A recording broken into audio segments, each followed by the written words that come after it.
The deadliest war you've never heard of. Most people think World War II was the last time poison gas killed thousands of soldiers on a battlefield. They're wrong. In the 1980s, while the world watched and did nothing, two countries turned their border into hell on earth. Over 1 million people died. Children were sent to clear minefields with their own bodies. Chemical weapons melted the skin off entire battalions. And the craziest part, most people in the West have no idea this war even happened. This is the story of the Iran-Iraq War, 8 years of absolute brutality that changed the Middle East forever.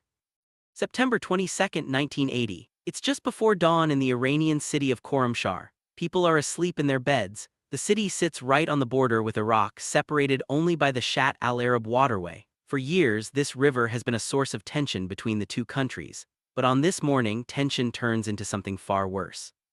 At 4:30 a.m., the silence breaks. Iraqi fighter jets scream across the sky. Bombs start falling, not just on military targets but on airports across Iran. Tehran, Tabriz, Shiraz, Kermanshah. 10 different Iranian air bases get hit in the first wave. Saddam Hussein has just launched what he calls Operation Kaman 99. His goal is simple: destroy Iran's air force before it can even take off.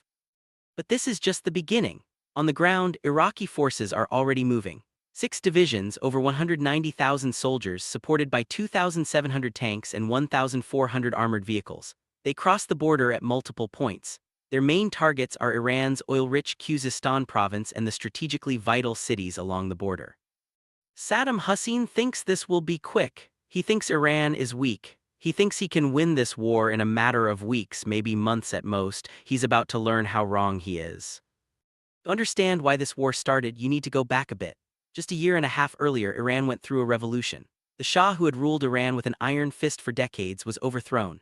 In his place came Ayatollah Khomeini, an elderly religious leader who had spent years in exile. Khomeini turned Iran into an Islamic republic, but he didn't stop there. He started calling for revolution across the entire Muslim world. He told Shia Muslims in other countries to rise up against their governments. This terrified Saddam Hussein. Iraq had a large Shia population and Saddam was a Sunni leading a secular government. He saw Khomeini as an existential threat. If Iran's revolution spread to Iraq, Saddam would be finished, so he decided to strike first. But he also had other reasons. He wanted control of the Shatt al-Arab waterway. He wanted to seize Iran's oil-rich Khuzestan province, which had a large Arab population. He thought if he grabbed this territory, the Arabs living there would welcome him as a liberator. And most importantly, Saddam thought Iran was vulnerable. The revolution had thrown the country into chaos. Iran's military was in shambles. Many of its top officers had been executed or purged by the new Islamic government. The United States, which had been Iran's main military supplier under the Shah, had cut off all support. Iran's air force had American F-14 Tomcats and F-4 Phantoms, but no spare parts to maintain them. The country was isolated, disorganized, and weak. Or so Saddam thought. The first few weeks of the war seemed to prove Saddam right. Iraqi forces pushed into Iranian territory. They advanced on multiple fronts. The city of Khorramshahr, which locals called the City of Blood, became a major battleground. Iraqi forces surrounded it. What followed was some of the most brutal urban warfare of the entire war. Battle for Khorramshahr lasted 34 days. Iranian defenders, including Revolutionary Guards and local volunteers, fought for every building, every street, every room. They used anti-tank weapons to take out Iraqi armor in close quarters. They set up ambushes in ruined buildings. The Iraqis had superior numbers and firepower, but the Iranians had something else. They had fanatic determination. Many of the defenders believed they were fighting a holy war. They weren't going to surrender. The Iraqis finally took Khorramshahr on October 24, 1980, but it cost them dearly. Thousands of Iraqi soldiers died in the fighting. The city was completely destroyed. Saddam had won the battle, but he was starting to realize this war wouldn't be the quick victory he expected. Meanwhile, something surprising was happening with Iran's air force. Remember how Saddam tried to destroy it on the ground in the first hours of the war? It didn't work. Yes, Iran lost some planes, but most of their air force survived, and within days Iran started hitting back. Iranian F-4 Phantoms flew deep into Iraqi territory. They bombed oil facilities, power plants, and military bases. In one particularly bold strike, Iranian jets attacked Iraq's Osirak nuclear reactor. They didn't destroy it, but they damaged it enough that Iraq's nuclear program was set back by months. Iraq's air campaign had failed. Iran's air force was still in the fight. This was the first sign that Saddam had made a serious miscalculation. By November 1980, the Iraqi advance had stalled. They had captured some territory, yes. They held parts of Khuzestan, but they hadn't achieved their main objectives. They hadn't knocked Iran out of the war, they hadn't sparked an Arab uprising in Khuzestan, and now they were stuck. Iraqi forces dug in. They started building defensive positions. The war of rapid movement was over. Now came the war of attrition.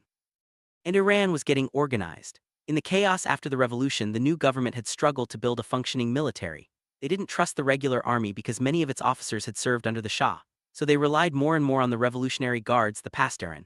These were ideologically committed fighters who believed in Khomeini's vision. They weren't as well trained as regular soldiers, but they more than made up for it with motivation. Iran also started using something that would become one of the most controversial aspects of the war: the Basij. These were volunteer militias, often very young, sometimes just teenagers. The Iranian government told them they were martyrs fighting for Islam. They were given minimal training and sent to the front lines. Their job was often to overwhelm Iraqi positions through sheer numbers or to clear minefields by walking through them. Yes, you read that right. Iran sent waves of young volunteers across minefields. The explosions would clear paths for the regular troops behind them. It sounds insane. It sounds like something from World War I, not a war in the 1980s, but it happened, and it worked, at least tactically. Iran didn't have the military technology that Iraq had. Iraq was being supplied by the Soviet Union, France, and other Western nations. They had modern tanks, artillery, and aircraft. Iran was isolated and had to rely on what they had plus whatever they could buy on the black market. So they used human waves. They traded lives for territory. In January 1981, Iran launched its first major counteroffensive. They didn't make huge gains, but they pushed the Iraqis back in some areas. More importantly, they proved that Iran wasn't going to collapse. The war was far from over. Throughout 1981, the fighting continued in a brutal stalemate. Both sides launched attacks and counterattacks. Both sides suffered horrific casualties. The front lines barely moved. It was starting to look a lot like the Western Front in World War I. Trenches, barbed wire, artillery barrages, and mass infantry assaults that gained maybe a few hundred meters at the cost of thousands of lives. But Iran was slowly building up its strength. By September 1981, they were ready for a major operation. This was Operation Sayman al-Emme, aimed at breaking the siege of Abadan, a major oil city that had been surrounded by Iraqi forces since the start of the war. The operation was a success. Iranian forces broke through Iraqi lines and lifted the siege. It was Iran's first major victory. Suddenly, the momentum was shifting. Then came the big one, Operation Undeniable Victory in March 1982. This was Iran's most ambitious offensive yet. The target: recapture Khorramshahr, the city they had lost in the first weeks of the war. Iran threw everything at it. Revolutionary Guards, regular army units, Basij volunteers. They launched human wave attacks against Iraqi positions. Iraqi forces fought back with everything they had: artillery, tanks, machine guns. The casualties were staggering on both sides. But Iran kept coming, wave after wave of attackers. The Iraqis couldn't hold.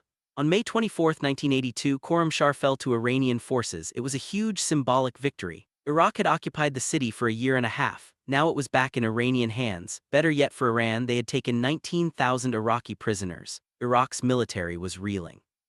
By June 1982, Iran had pushed Iraqi forces almost entirely out of Iranian territory. They had won the defensive phase of the war. Saddam's invasion had failed. Iraq offered a ceasefire. They were willing to go back to the pre-war borders and call it even. Iran refused. Khomeini saw an opportunity. Why stop at the border? Why not keep going, overthrow Saddam Hussein, and spread the Islamic Revolution to Iraq?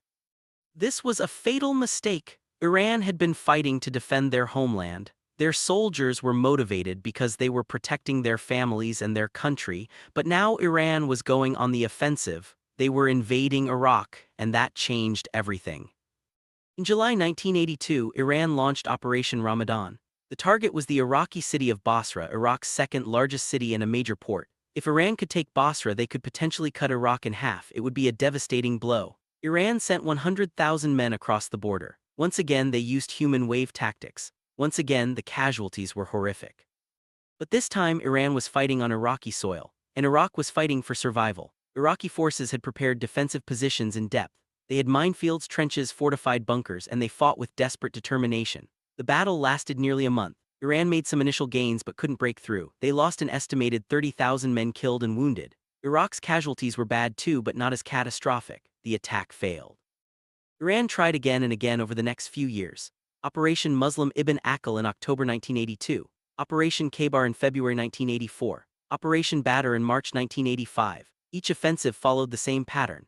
Massive Iranian assaults, often at night, to reduce Iraq's advantage in air power and artillery. Iraqi defenders holding their positions with heavy firepower. Huge casualties on both sides, and minimal territorial gains for Iran. The Battle of the Marshes in 1984 was particularly brutal. Iran tried to advance through the marshy wetlands north of Basra. They thought this terrain would neutralize Iraq's advantage in armor. They were right about that, but it also made the fighting even more hellish. Soldiers fought in water up to their waists. Supplies had to be brought forward on boats. Both sides used artillery to turn the marshes into a muddy, bloody nightmare. Iran captured some islands in the marshes, but at an enormous cost in lives. By 1984, the war had settled into a grim routine. Iran would launch an offensive, throw tens of thousands of men at Iraqi positions, make small gains, and lose huge numbers of casualties. Iraq would hold the line, counterattack when possible, and try to wear down Iran's willingness to fight. Both countries were bleeding themselves dry. And then Iraq escalated things in a horrifying way. They started using chemical weapons. Mustard gas, tabun, sarin, poison gas that had been banned by international law since World War I. Iraq didn't care. They were desperate to stop the Iranian human wave attacks, and chemical weapons were effective at doing that. The first confirmed use was in 1983, but by 1984 Iraq was using chemical weapons regularly. They would fire artillery shells filled with poison gas into Iranian positions or drop chemical bombs from aircraft. Iranian soldiers didn't have adequate protective equipment. The gas would burn their lungs, blister their skin, blind them. It was agonizing, and it was happening on a large scale. The international community did almost nothing. The United Nations confirmed that Iraq was using chemical weapons. They issued condemnations, and then they did nothing meaningful to stop it. Why? Because most of the world didn't want Iran to win. Khomeini's Islamic Revolution scared Western governments and Arab monarchies alike, so they turned a blind eye to Iraq's war crimes. In fact, many countries were actively helping Iraq. The Soviet Union was supplying them with weapons. France sold them fighter jets and Exocet missiles. The United States was providing intelligence and financial support. Even countries that were officially neutral were helping Iraq in various ways. Saddam Hussein had international backing. Iran was alone. But Iran kept fighting. The war was destroying both countries. Iraq's economy was being wrecked. They were spending billions on the war effort. Their oil exports, which were their main source of income, were disrupted by Iranian attacks. Saddam had to borrow massive amounts of money from other Arab countries, especially Kuwait and Saudi Arabia, who were terrified of Iran and willing to bankroll Iraq's military. Iran's economy was in even worse shape. They were under international sanctions. They couldn't buy weapons or spare parts from most countries. Their oil exports were being attacked by Iraq. The war was consuming huge amounts of resources, but Khomeini wouldn't back down. He called the war a holy crusade. He said Iran would fight until victory, no matter the cost. The war also expanded beyond the land battles. Both sides started attacking each other's oil facilities and tankers. This became known as the Tanker War. Iraq would attack Iranian oil tankers in the Persian Gulf with missiles and aircraft. Iran would retaliate by attacking tankers carrying Iraqi oil or oil from countries supporting Iraq like Kuwait. The Persian Gulf, one of the most important oil shipping routes in the world, became a war zone. This eventually drew in other countries. Kuwait asked for help protecting its tankers. The United States agreed. In 1987, Kuwait reflagged its tankers as American vessels. Now they were under U.S. protection. American warships started escorting convoys through the Gulf. This led to several confrontations between U.S. and Iranian forces. The most serious incident happened in April 1988. The USS Samuel B. Roberts struck an Iranian mine in the Persian Gulf. 10 sailors were injured. The United States retaliated with Operation Praying Mantis, attacking Iranian oil platforms and naval vessels. In the largest naval battle since World War II, U.S. forces destroyed 2 Iranian oil platforms and sank or heavily damaged 6 Iranian ships. Iran's navy was effectively driven from the Gulf. But the worst incident of the tanker war happened in July 1988. The USS Vincennes, an American cruiser, was operating in the Persian Gulf. Its radar picked up an aircraft that appeared to be approaching the ship. The crew thought it might be an Iranian F-14 fighter coming to attack them. They tried to contact the aircraft multiple times. They got no response. Fearing an attack, the Vincennes fired 2 missiles. The aircraft was destroyed. All 290 people on board were killed. It wasn't an F-14. It was Iran Air Flight 655, a civilian airliner flying from Tehran to Dubai. The Vincennes had shot down a passenger plane by mistake. It was a tragedy born out of the tension and confusion of the war. The United States said it was an accident and eventually paid compensation to the victims' families. But in Iran, it was seen as a deliberate attack. It became yet another grievance in a war full of them. Back on the ground, the fighting continued. Iran launched one final series of major offensives in 1987 and early 1988. Operation Karbala 5 in January 1987 was another attempt to capture Basra. Iran massed over 200,000 troops for the assault. Once again, they attacked in human waves. Once again, Iraq held them off with chemical weapons and overwhelming firepower. Iran suffered an estimated 65,000 casualties. They gained nothing. Iraq sensed that Iran was weakening. They started launching their own offensives in 1988. These weren't massive operations like Iran had been doing. Instead, Iraq used its advantage in technology and equipment. They launched quick strikes with heavy air support tanks and artillery. They recaptured some territory that Iran had taken earlier in the war. And they used even more chemical weapons not just on the battlefield but against Iranian cities. The most notorious incident was the attack on Halabja in March 1988. Halabja was a Kurdish city in northern Iraq. Kurdish rebels who were fighting against Saddam's government had captured the city with Iranian support. Saddam's response was monstrous. Iraqi aircraft dropped chemical weapons on the city, mustard gas, sarin, tabun, maybe other agents too. 5,000 civilians died, most of them in minutes. It was the largest chemical weapons attack against a civilian population in history. The attack on Halabja showed how far Saddam was willing to go. He wasn't just using chemical weapons against soldiers anymore. He was using them to commit genocide against his own people. And still, the international community did nothing meaningful to stop him. By mid-1988, Iran was exhausted. 8 years of war had bled the country dry. Hundreds of thousands of Iranians were dead. The economy was in ruins. Iranian offensives were failing to make any progress. Iraq was getting stronger with international support while Iran remained isolated. And the people were tired. The initial revolutionary fervor that had sustained them through the early years of the war was fading. People wanted peace. On July 18, 1988, Ayatollah Khomeini did something unthinkable. He agreed to accept a UN ceasefire resolution. This was the same resolution he had rejected for years. Khomeini said accepting the ceasefire was like drinking poison. He knew it meant he had failed to overthrow Saddam or spread the revolution to Iraq, but he had no choice. Iran couldn't continue the war. 2 weeks later, on August 20, 1988, the ceasefire took effect. The war was over. Except it wasn't really over. The ceasefire ended the active fighting, but it didn't resolve any of the issues that had started the war. The border disputes remained. The political tensions remained. Iran and Iraq didn't sign a formal peace treaty until 1990, and even then, relations between the two countries stayed hostile. The costs of the war were staggering. Estimates vary, but most sources say that between 500,000 and 1 million people died. About half were Iranian, half were Iraqi. Hundreds of thousands more were wounded, many of them maimed for life by bullets, shrapnel, or chemical weapons. Entire cities had been destroyed. The economies of both countries were wrecked. Iraq alone had racked up over $80 billion in debt. And what did either side gain? Nothing. The border went back to where it was before the war. No territory changed hands permanently. No government fell. Both Saddam and Khomeini stayed in power. It was 8 years of slaughter for absolutely nothing. But the war's effects rippled far beyond the two countries. Iraq emerged from the war militarily strong but economically devastated. Saddam had a huge army and a sense of entitlement. He thought the Arab world owed him for stopping Iran's revolution from spreading. When Kuwait refused to forgive Iraq's war debts, and when Kuwait started overproducing oil which drove down prices and hurt Iraq's ability to pay its bills, Saddam got angry. In 1990, just 2 years after the Iran-Iraq war ended, Saddam invaded Kuwait. That led to the Gulf War, which led to the Iraq War in 2003, which led to the rise of ISIS, which led to the Syrian civil war. You can draw a direct line from the Iran-Iraq War to much of the chaos in the Middle East over the past 3 decades. The war also cemented Iran's status as an international pariah. The Islamic Republic became more isolated, more paranoid, more convinced that the world was against them.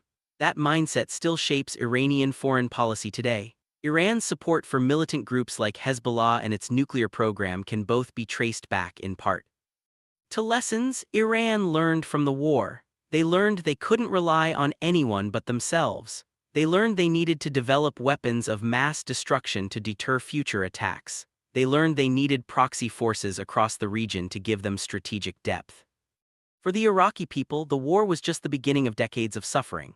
After the Iran-Iraq War came the Gulf War. Then came sanctions that devastated the civilian population. Then came the 2003 invasion and occupation. Then came sectarian civil war. Then came ISIS. Iraq still hasn't recovered from the chain of disasters that started with Saddam's decision to invade Iran in 1980. And the use of chemical weapons set a terrible precedent. Iraq used them extensively and faced no serious consequences. That sent a message to other dictators and brutal regimes. If you're willing to use chemical weapons and you have powerful friends, you can get away with it. We saw that play out in Syria decades later when Bashar al-Assad used chemical weapons against his own people during the Syrian civil war. The Iran-Iraq War should be one of the most studied conflicts of the 20th century. It combined World War I tactics with modern weapons. It saw chemical weapons used on a scale not seen since 1918. It involved child soldiers, human wave attacks, urban warfare, naval battles, missile attacks on cities, and international proxy involvement. It was a preview of many of the conflicts that would define the Middle East for decades to come. But in the West, most people don't know anything about it. It happened at the same time as the Cold War was winding down. It happened in a region that many Americans and Europeans didn't understand or care about. The media coverage was limited, and both sides in the war were seen as bad guys by Western governments, so there wasn't a clear narrative of good versus evil that would capture public attention. This ignorance has consequences. When Western countries make policy decisions about Iran or Iraq, when they decide whether to support certain groups or governments in the Middle East, they often do it without understanding the historical context. They don't understand how traumatic the Iran-Iraq War was for both countries. They don't understand how it shaped the politics and psychology of an entire region. And so they make mistakes that lead to more violence and suffering. The Iran-Iraq War was a human tragedy on a massive scale. It was a brutal, pointless conflict that achieved nothing except death and destruction. It was 8 years of hell for the people who lived through it, over 1 million people dead, millions more traumatized, entire cities destroyed, 2 countries bankrupted, and for what? So 2 dictators could fight over pride and power while the rest of the world sold them weapons and looked the other way. If you want to understand the Middle East today, you have to understand this war. You have to understand why Iran is so paranoid about foreign intervention. You have to understand why Iraq is so broken and divided. You have to understand how sectarian tensions between Sunni and Shia were inflamed by this conflict. You have to understand how the international community failed both countries by enabling the war instead of stopping it. The Iran-Iraq War wasn't just a regional conflict. It was a turning point in modern Middle Eastern history. Its effects are still being felt today, more than 35 years after the ceasefire. The violence, the sectarianism, the mistrust, the militarization, all of it traces back to those 8 years of war. Check out this video next to learn more about Middle Eastern conflicts.